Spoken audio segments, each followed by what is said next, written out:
임마누엘 하나님께서 오늘 우리와 함께 하십니다. 주님을 찬양하며 주님과 함께하는 귀한 시간 보내게 되시길 예수님의 이름으로 축원드립니다. 12월의 주제는 우리가 하나님께 무엇을 드릴 수 있을까라는 생각을 함께 나누어 보는 주제들로 이야기가 진행되고 있습니다. 우리는 지난 시간 이제 헌금에 대한 이야기들을 나누며 하나님께 우리가 드릴 수 있는 귀한 은혜들을 함께 정리해 보았었습니다. 그런데 단순히 우리가 하나님께 헌금만 드리게 될까요? 우리는 아주 중요한 것을 잊어버리면 안 됩니다. 주님께 드릴 수 있는 것이 재물만이 아니라 우리의 마음을 드리는 것이 정말이나 중요하다는 것입니다. 참된 예배의 근간인 찬양에 대해 오늘 함께 나누어 보려고 합니다. 부디 이 자리에 계신 모든 성도님들의 마음이 하나도 빠짐없이 하나님께 전달되게 되기를 예수님의 이름으로 축원드려 봅니다. 그럼 히브리서 13장 15절에 있는 말씀을 함께 읽어보기 원합니다. 같이 읽어볼까요? 시작. 그러므로 우리는 예수로 말미암아 항상 찬송의 제사를 하나님께 드리자. 이는 그 이름을 증언하는 입술의 열매니라. 아멘. 지난주도 동일한 메시지를 드렸습니다. 감사를 잊은 신앙은 어떤 신앙이라고요? 죽은 신앙이라고요. 우리가 살아있는 신앙을 하려면 우리의 마음속에 감사가 넘쳐야 합니다. 제가 주한교회 사정을 살피면서 더더욱이나 그것을 강조하고 강조드리고 있습니다. 저희에게 주어진 이 모든 순간들은 감사에 감사를 더하여야 할 위대한 하나님의 축복들로 채워져 있음을 말입니다.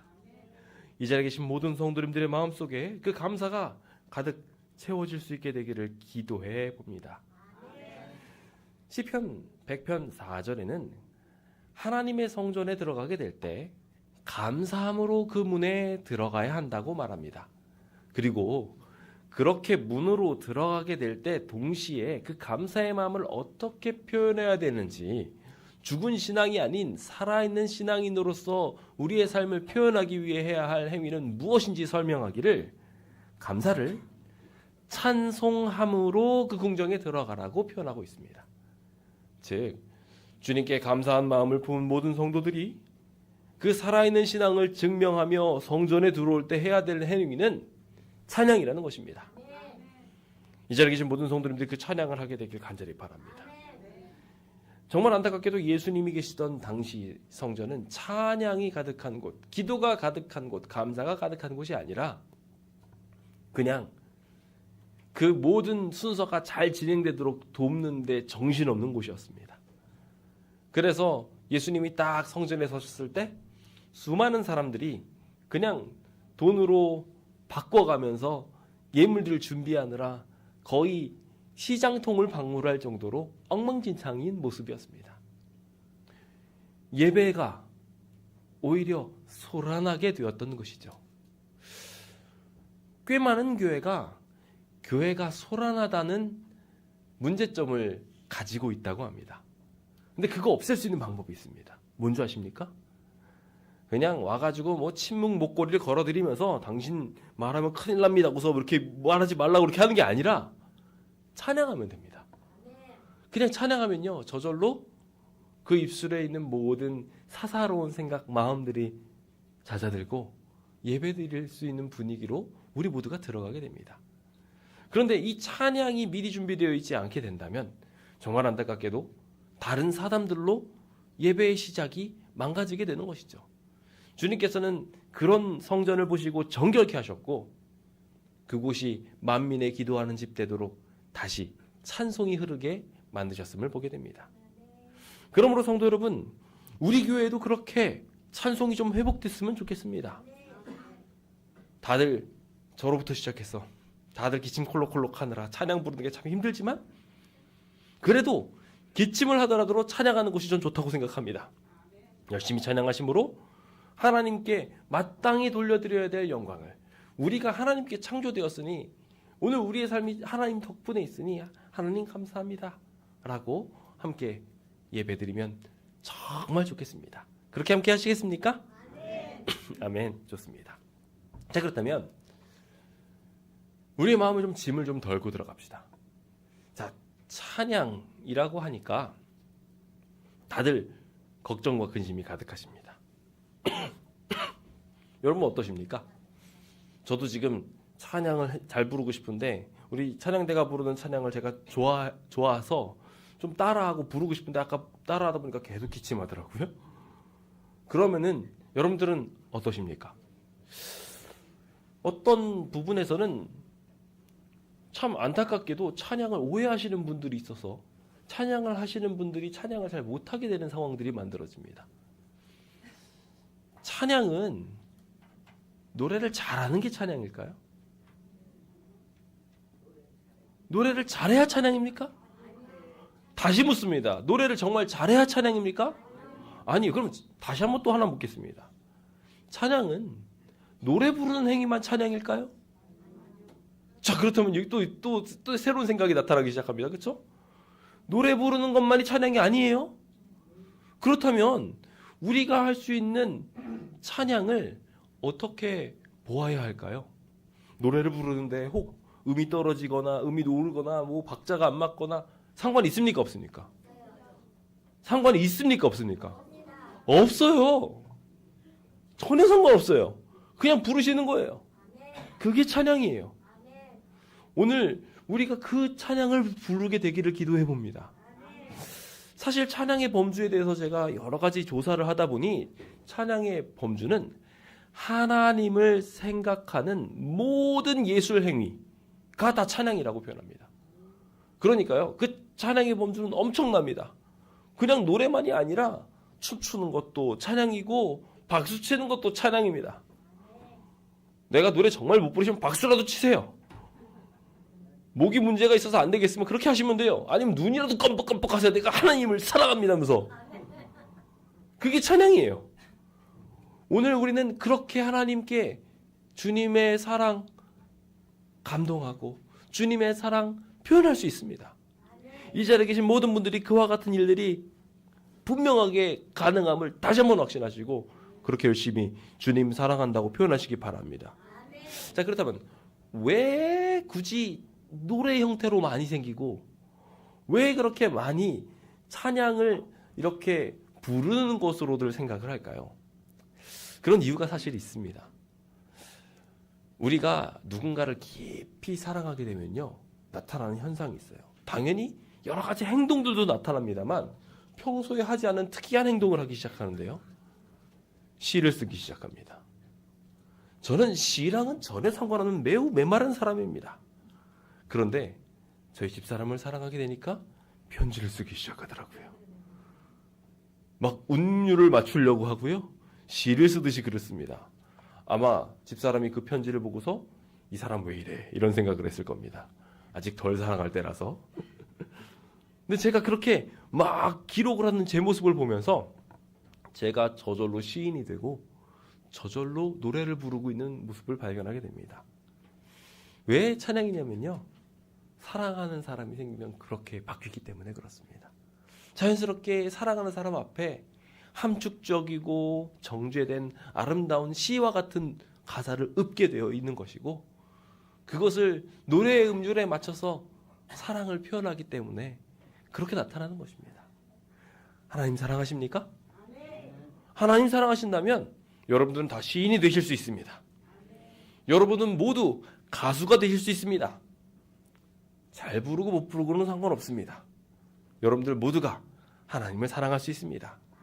그래서 하나님 앞에 재롱잔치 하는 게 바로 찬양입니다. 아이들이 엄마를 막 사랑하면 엄마가 앞에서 노래 불러봐. 그러면 어떻게 합니까? 아주 예쁘게 찬양도 부르고 노래도 부르고 그러지 않습니까? 그렇게 하는 거예요. 아이가 잘 불러서 용돈을 주십니까? 잘 못 불러도 예쁘니까 용돈 주는 거야. 사랑하니까 용돈 주는 거예요. 똑같습니다. 우리가 하나님 앞에 찬양할 때도 그 사랑의 감정만 보이면 됩니다.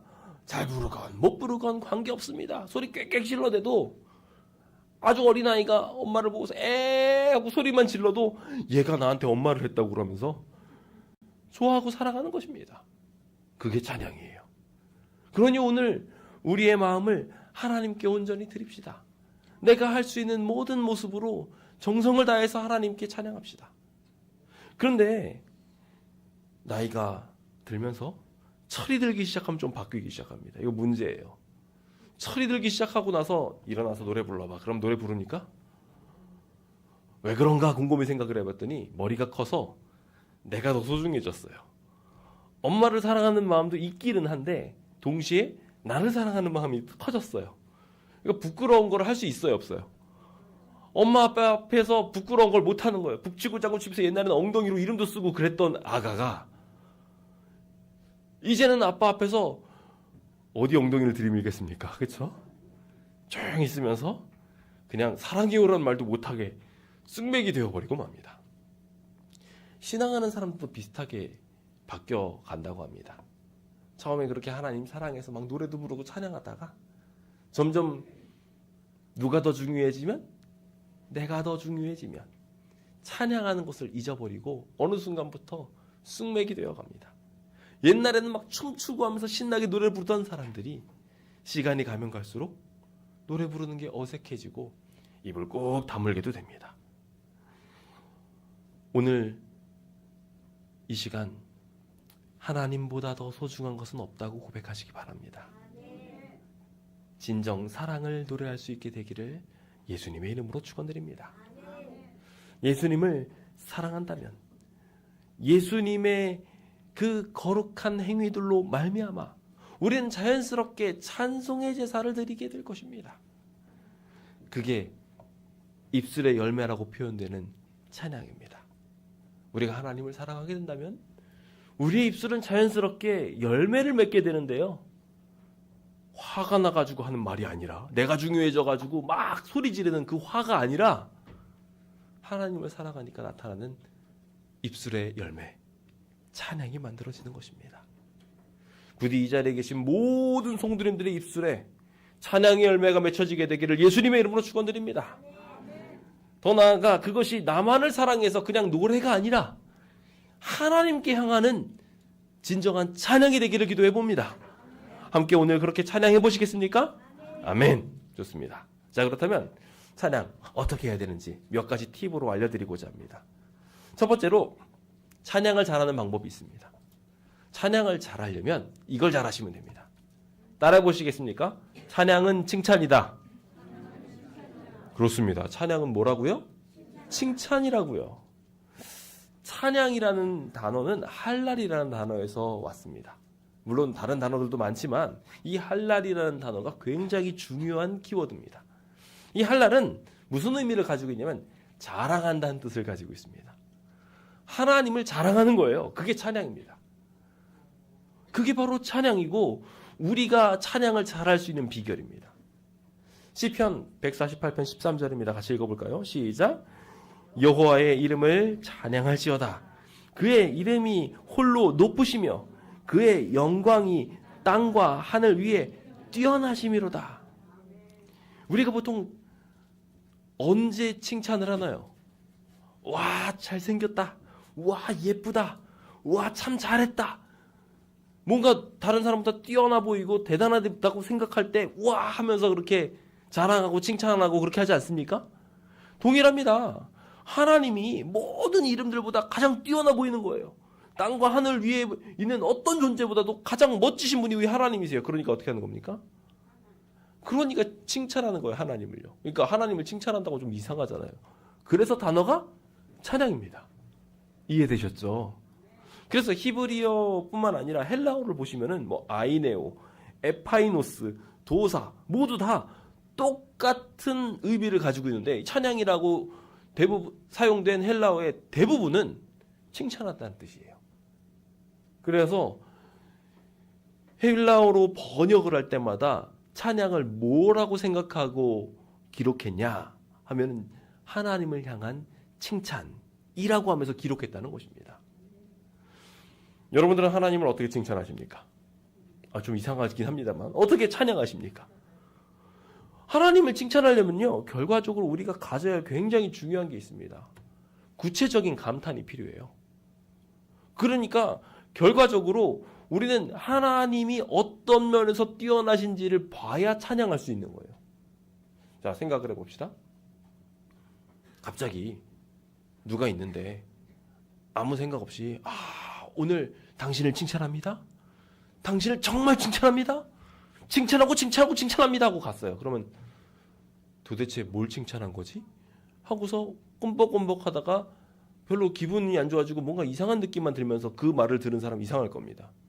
그런데 그 사람이 있는데 와가지고 제가 오늘 우리 집사님께서 조용히 아무도 모르게 힘든 사람을 도와준 걸 봤습니다. 제가 그걸 보는데 얼마나 마음이 따뜻했는지 몰라요. 그 사람의 얼굴이 활짝 피어오르면서 그분이 지나가면서 저분이 참 고맙다고 이야기한 걸 제가 들었습니다. 라고 이야기하면서 칭찬을 해주면, 이건 제 칭찬이란 말 하나도 안 했습니다. 그렇죠? 근데 그 사람이 그걸 듣고 나서 뭐라고 느낄까요? 칭찬으로 느끼는 거예요. 그렇죠? 그러니까 칭찬은요, 당신을 칭찬합니다, 칭찬합니다 해서 칭찬이 아니라 구체적으로 그분이 무엇을 하셨는지 말할 때 칭찬이 되는 겁니다. 그 구체적인 감사가 찬양이 되는 것이죠. 오늘 우리의 삶을 살아가면서 하나님을 만나고 하나님이 도와주신 것을 느끼면서 그분의 선하심을 느끼고 그분께 감사하게 되는 게 찬양이라는 거예요. 그러니까 찬양은 하나님과의 굉장히 중요한 관계가 있지 않으면 안 됩니다.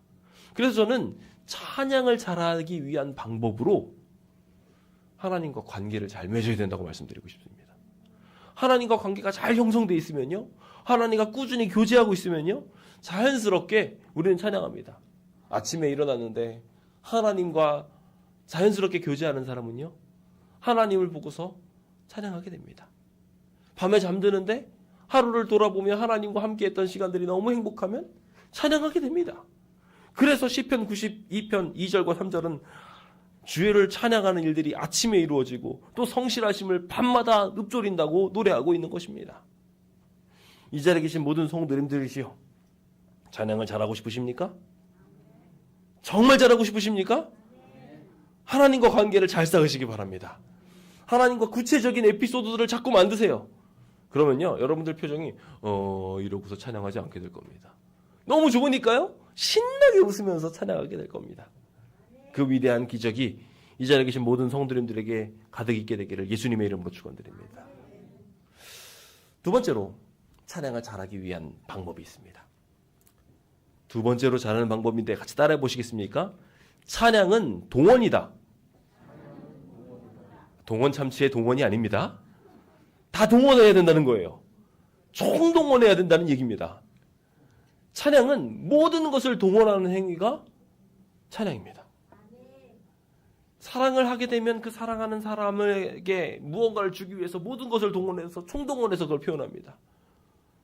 그래서 제가 뭐 능력도 없습니다만 저희 집사람한테 그 프로포즈를 하기 위해서 삼육대학을 통째로 빌려가지고 제가 할 수 있는 최선이었어요. 그리고 그 앞에 막 유람선도 빌려서는데 유람선은 결국 못 탔어요.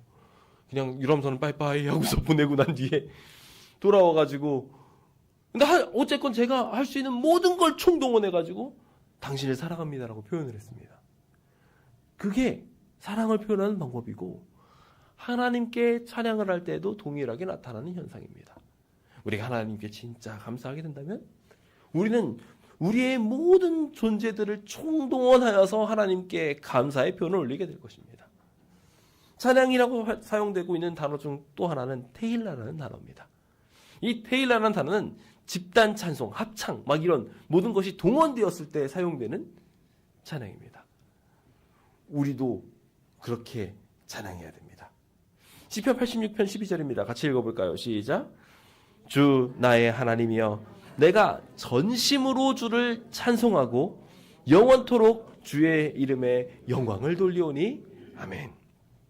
자, 여기 찬양하고 있는데 어떻게 찬양한다고요? 대충 찬양하는 거 아닙니다.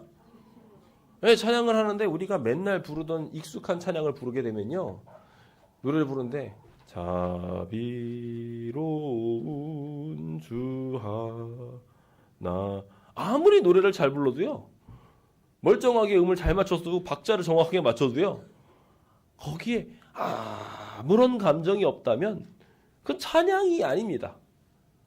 진짜 찬양은요, 우리의 전 존재가 합쳐져서 하나님께 드려지는 겁니다. 그러다 보니 그러기 위해서 해야 될 몇 가지가 있습니다. 찬양을 하기 위해서 해야 될 것은 첫 번째로 새 노래를 부르는 겁니다. 여기서 새 노래라고 하면 새로운 노래를 말하는 게 아닙니다. 새로운 노래를 부르는 것도 우리에게 새 노래를 부르는데 도움이 되게 해주지만, 여기서 새 노래라는 것은 새로운 경험, 새로운 이해, 이런 것들을 포함합니다. 그렇게 되면 하나님에 대한 새로운 이해가 발견될 때마다 우리는 하나님께 더욱 깊숙하게 몰입할 수 있게 됩니다. 찬양을 부르는데 똑같고 익숙한 노래를 듣게 될 때는 여러분들이 어떠십니까? 부르고 듣게 될 때마다 그냥 그런가 보다 하고 부릅니다. 그런데 새로운 노래, 아름다운 찬양을 듣게 되면 감동이 있게 돼요. 하나님에 대한 이해도 동일합니다. 그렇게 더 깊은 이해를 하기 시작하면 우리는 그때부터 새로운 열쇠를 열어요. 그러니까 아까 말씀드렸던 그 첫 번째 열쇠 없이는 지금 이 두 번째 온 마음으로가 열리지 않는다는 거예요. 자, 그렇다면 그렇게 하나님에 대한 깊은 이해, 깊은 관계로 들어가기 시작하면서 그렇게 되게 되면 뭘 하게 되냐면 모임 가운데 함께 부르게 됩니다. 찬양의 중요한 특성 중에 하나예요. 독창만 찬양이 아닙니다. 다 같이 불러야 찬양입니다. 진짜 오히려 그게 진짜 찬양이라고 할 수 있습니다. 아무리 못 부르는 사람도 같이 소리를 내서 같이 부르는 것, 그게 찬양의 진짜 모습입니다. 이 자리에 계신 모든 성도님들이 그런 노래를 부르게 됐으면 좋겠습니다. 하늘나라 가면은 어떻게 노래를 부를까요? 어떻게 부를 것 같으세요? 제가 하늘나라 가가지고 부르는데 모든 사람들이 각기 다른 파트를 부른다는 얘기를 들었습니다. 제가 그 얘기를 듣고 나서 충격을 받았습니다. 지금은 찬미가에 보통 4개의 파트가 있습니다. 소프라노, 알토, 테너, 베이스. 그렇죠? 그런데 우리가 찬양을 부를 때 어떻게 부릅니까? 다 소프라노로만 부릅니다. 통일된 목소리 참 좋습니다만은 때로는 우리 모두가 새로운 노래로, 새로운 곡조로 같은 노래를 부를 수 있음을 기억하셨으면 좋겠습니다. 하늘나라에서 노래를 부를 때 우리는 다 다른 파트를 부르며 하나님께 조화롭게 멋진 찬양을 부르게 될 것입니다. 그 위대한 찬양 속에 여러분들도 함께 있을 수 있습니다. 어떤 분들은 엄청 낮은 소리로, 어떤 분들은 엄청 높은 소리로도 부를 수 있겠지만 그것뿐이 아니라 다양한 박자와 다양한 그 감정으로 하나님께 영광을 돌릴 수 있게 될 것이라고 저는 생각합니다. 그 모든 감정이 모이는 가운데 영광이 드러나게 됩니다. 제가 찬양을 참 좋아하고 노래를 참 좋아하는데요, 혼자 부르면 맛이 안 납니다. 혼자 부르면 그 맛이 안 나요. 그런데 여러 사람이 모여가지고 각기 다른 파트로 노래를 부르면은 짜릿짜릿합니다. 요즘 저희 아이들이 가끔 이럽니다. 요즘 열심히 음악회를 준비하고 있어요. 근데 저희 아이들이 노래를 부를 때 옛날에는 똑같은 멜로디로 노래를 부르더니 요즘에는 각기 다른 파트로 노래를 부르기 시작합니다. 음은 전혀 안 맞습니다. 어떻게 이렇게 음을 못 맞추는지 신기합니다. 연습을 다 같이 할 때는 잘하는 모양인데 집에 와가지고 파트 음을 맞추자는데 다 엉망으로 부릅니다. 그런데도 불구하고 저는 그 모습이 너무 예쁩니다. 그거 오면서 그렇게 연습을 하다가 노래가 제대로 안 되니까 와가지고요, 파트 연습하겠다고 피아노 치면서 음을 모르겠어 하면서 연습하고 있는 모습이 너무 귀엽고 너무 예쁩니다. 오늘 우리도 그렇게 하나님을 향한 새 노래들을 익혀나갔으면 좋겠습니다. 그런 의미에서 저희가 이번에 찬양을 부를 때 익숙한 노래 일부러 부르지 말라고 한 거예요. 이해되셨죠? 그래서 익숙한 노래 빼고요, 연습이 필요하고 하나님께 정말 감사의 찬양을 제대로 돌릴 만한 거를 연합해서 한번 불러보십시오. 그게 감동이 될 거라고 저는 생각을 합니다. 자꾸 새로운 노래를 찾으시고 같은 노래를 부르더라도 다른 파트나 혹은 다른 감정으로 불러보세요. 그래서 주가 주신 약속 위에, 이것도 좋고요. 다른 버전, 주가 주신 약속 위에 굿. 다르죠? 완전히 달라집니다. 느낌도 다르고요. 새로운 감정과 새로운 깨달음이 생기게 됩니다. 그러니까 그와 같은 다양한 노래들을 여러분들의 삶 속에 적용시켜 나가시게 되시길 바랍니다. 더 나아가서 아까 말씀드렸다시피 총동원이라고 했습니다. 그렇다면 그냥 찬양은 노래만 부르는 거라고요? 아닙니다. 실제로 그래서 시편에 보면은요, 나팔 소리로 뿌 부르라고 했습니다. 비파와 수금, 이거 항상 소지하기 쉬운 거예요. 언제나 가지고 다니면서 찬양하라는 거예요. 현악으로, 퉁소로, 큰 소리 나는 재금으로, 어떤 사람은 뭐 하면서? 춤추면서 하나님께 찬양하라고 말하고 있습니다. 제7일 안식일 예수 재림교회는 좀 정적인 신앙을 많이 하다 보니까 아마 누가 노래 틀어놓고 춤추면서 특창을 하고 있으면은 저건 말세다 이러면서 쳐다보고 있을지 모르겠어요. 근데요, 아니에요. 성경에서 춤추면서 찬양하라고 했어요. 우리 주님께 전심전력을 다해서 모든 것을 총동원해서 찬양해 봅시다. 그러면서 우리 여기 있는 이쁜이들 너무 사랑합니다. 이렇게 바이올린을 열심히 치면서 다양하게 하나님께 영광 돌리기 위해 일하는 우리의 오케스트라에게 하나님의 축복이 함께 하시길 바랍니다. 여러분들도 여기 오십시오. 안 되시면 여기 와가지고 박수라도 치시면 됩니다. 하나님께 영광 돌리는 일입니다. 그렇게 하며 모든 것을 총동원해서 주님께 영광 돌립시다. 자, 이렇게 찬양을 잘하는 방법 잘 가르쳐주는 곳이 어디 있나 싶습니다. 그렇죠?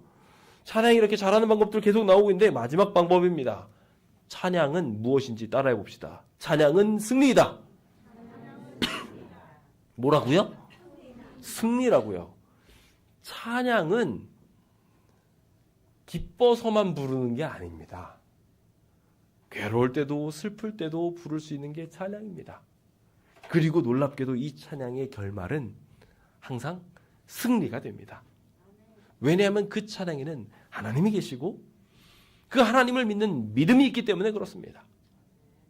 저는 흥미롭게 이번에 찬양에 대해서 공부하다가 야다라는 단어가 우리가 흔히 알다라고 믿다라고 표현되는 이 야다라는 단어가 찬양에도 사용된다는 것을 알게 됐습니다. 근데 이 야다라는 것이 어떻게 찬양으로 활용되느냐? 하나님을 이해하고 하나님을 알게 되니까 찬양이 되는 거예요. 시편 71편 20절입니다. 같이 읽겠습니다. 시작. 우리에게 여러 가지 심한 고난을 보이신 주께서 우리를 다시 살리시며 땅 깊은 곳에서 다시 이끌어 올리시리이다. 아멘. 평소부터 잘 먹고 잘 사는 사람이 있습니다. 그런 사람이 찬양을 잘할까요? 아마 그분들은 돈을 많이 들여가지고 성악을 배울 수도 있고 좋은 악기를 배울 수 있을지 모르겠습니다만 그분들이 부를 수 없는 찬양이 아주 연약하고 엄청난 고난과 역경을 견딘 사람들에게서 나온다고 저는 생각합니다. 그래서 하늘에 있는 찬양대, 처음부터 저희보다 훨씬 오래전부터 열심히 찬양했던 찬양대들이 부르는 찬양이 우리만 못하다고 말하고 있습니다. 뭐라고요? 우리만 못하다고요. 자부심을 가지시기 바랍니다. 왜냐하면 우리는 14만 4천만 부를 수 있는 찬양, 이 땅에서 하나님과 함께 씨름하면서 죄와 함께 정말 치열한 전장에서 겪었던 고통들을 고스란히 담아서 부를 수 있는 그 경험의 노래, 그 노래를 부를 수 있는 사람들이기 때문에 그렇습니다.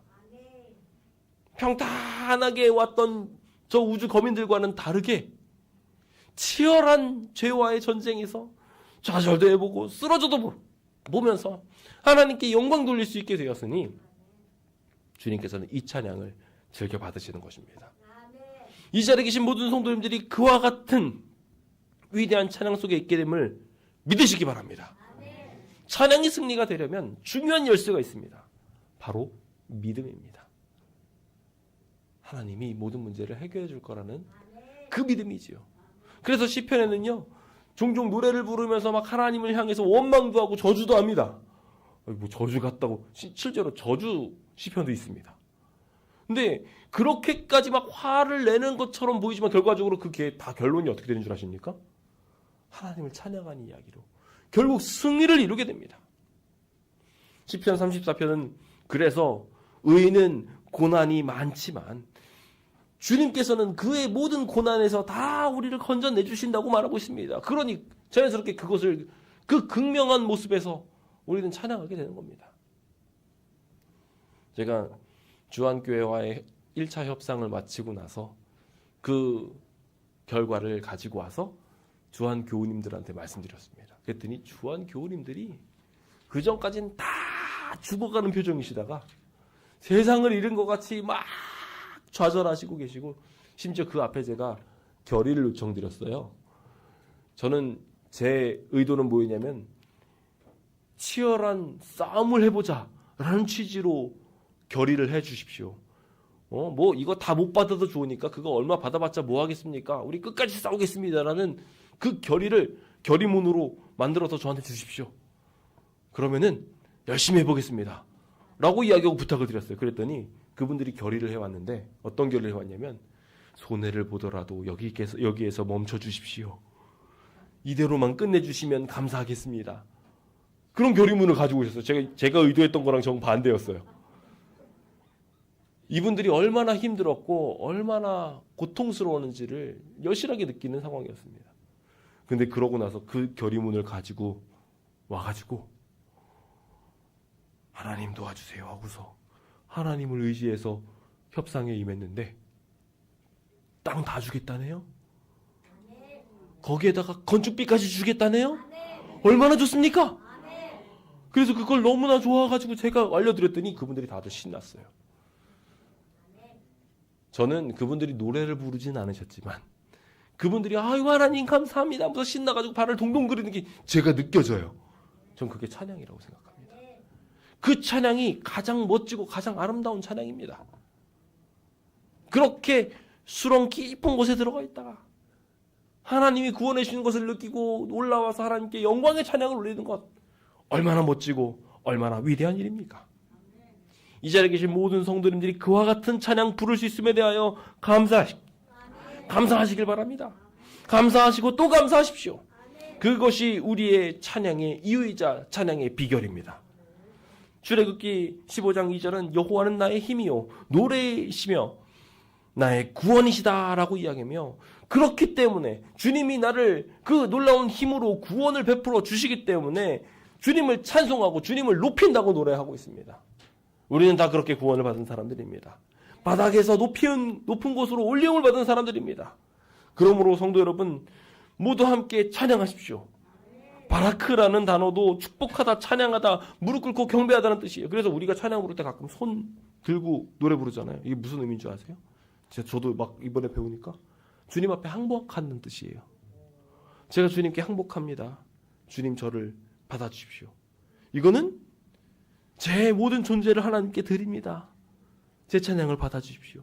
그렇게 하는 거예요. 그러니까 다들 노래 부를 때 이렇게 노래를 부르고 있으면 저 사람이 무슨 할 말이 있나 그러지 마시고, 여러분들도 모두 전 주님께 항복합니다. 제가 주님께 의탁합니다. 저를 맡기오니 제 연약함에서 하나님의 놀라운 구원을 이름을 보게 해주십시오.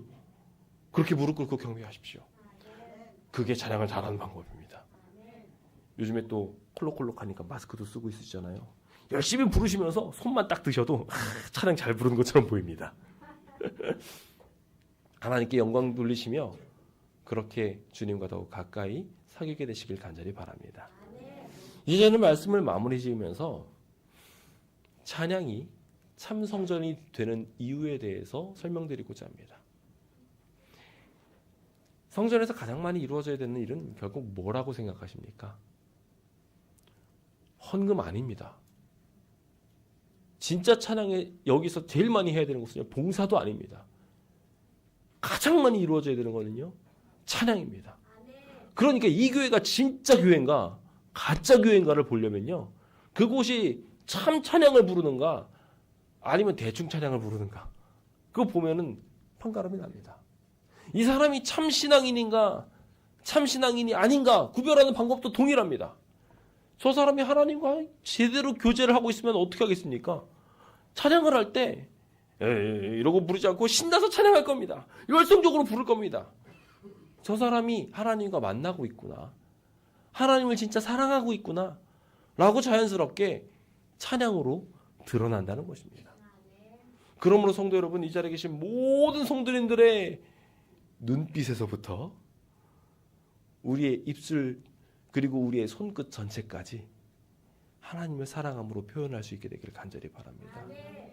찬양과 헌금은 완전히 다릅니다. 찬양은요, 미뤄둘 수가 없어요. 헌금 같은 경우는 너무 큰 금액이 나오게 되면은 그 부담스러우니까 그 큰 헌금을 하기 위해서 때로는 분할할 때도 있습니다. 언젠가는 그 11조 같은 경우 큰 금액이면 결과적으로 어느 순간에는 다 갚아야 될 수 있습니다. 그건 하나님께 드려야 되는 부분이니까 반드시 서원한 것은 이루어야 합니다. 하지만 그것을 이루어가는 과정들이 한 번에 이루어질 필요가 없습니다. 하나님께 내 11조가 1,000만 원이니까 1,000만 원을 드려야 된다고 만약에 쳐봅시다. 너무 큰 금액이 생겼어요. 그 부담스러우면 나눠서 낼 수 있어요. 헌금은 그럴 수 있단 말이에요. 그런데 찬양은 그럴 수 있습니까? 찬양은 오늘 감사한 일이 있으니까 다음으로 미뤄서 분납으로 찬양하겠습니다. 그게 안 돼요. 찬양은 완전히 달라요. 헌금이랑. 그러니까 여러분들 찬양은 미루시면 안 됩니다. 그 일이 있으면요, 내가 그 기쁜 일을 여기 와가지고 찬양하겠습니다, 교회에 와가지고 찬양하겠습니다 하지 마시고 그 자리에서 찬양하십시오. 그게 제대로 된 예배입니다. 그러니까 이 찬양을요, 성전에서만 생각하지 마시고 집으로 가시고 여러분들의 회사로 가져가시고 길거리에서도 가져가십시오. 그래서 저 사람이 미친 사람인가 싶을 정도로 길에서 찬양하세요. 실제로 주님께 치료받은 사람은 그는 걸었고 뛰었네, 찬양했네. 그렇죠? 그가 어디 있든지 상관없이 그는 뛰어다니면서 찬양했습니다. 너무 감사했으니까요. 그게 하나님을 만난 참된 성전이고요. 교회 건물이 아니라 여러분들이 성전이기 때문에, 여러분들이 하나님께 불림을 받은 각 교회들이기 때문에 그곳에서 찬양이 이루어지게 되면 그게 참 성전이 되는 것입니다. 부디 우리의 목적, 하나님이 우리를 창조하신 목적대로 하나님의 영광을 노래하고 결국 만국이 노래 부를 때 같이 거기에 함께 있어서 그 위대한 찬양을 같이 부를 수 있는 위대한 찬양대로 지금부터 훈련되어져 가기를 간절히 바라면서 오늘 모든 말씀을 마치도록 하겠습니다. 감사합니다.